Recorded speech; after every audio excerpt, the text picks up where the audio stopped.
Team India deep ట్రబుల్లో అయితే ఉన్నారు fourth test మ్యాచ్కి. ఎందుకంటే ఆకాష్ దీప్ సింగ్కి ఇంజురీ అయిందంట, అలాగే అక్షదీప్ సింగ్ కూడా ఇంజురీ అయిందంట. నితీష్ కుమార్ రెడ్డికి జిమ్లో వర్కౌట్ చేస్తుంటే నీ ఇంజురీ కారణంగా తను రూల్డ్ అవుట్ అయితే అయిపోయాడు ఈ టెస్ట్ మ్యాచ్ సిరీస్కి.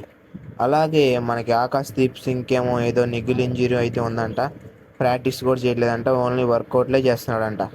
అలాగే అక్షదీప్ సింగ్కి ఏమో బౌలింగ్ వేస్తుండగా తన లెఫ్ట్ హ్యాండ్ బాల్ వైపు ఇలా చేయి చాపాడంట.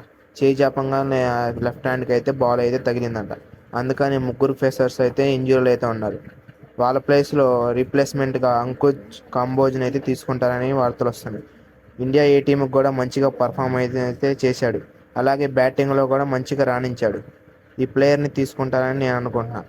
అలాగే నితీష్ కుమార్ ప్లేస్లో జురెల్ని యాడ్ చేస్తారేమో అనుకుంటున్నాను. ఎందుకంటే రిషబ్ పంత్కి చూపుడు వేలు గాయం అయింది కాబట్టి అతని ప్లేస్లో జురెల్ని తీసుకుంటే బాగుండిద్ది అని అనుకుంటున్నాను. రిషబ్ పంత్ కూడా కంటిన్యూ చేస్తారు ఫిఫ్త్ టెస్ట్ మ్యాచ్కి.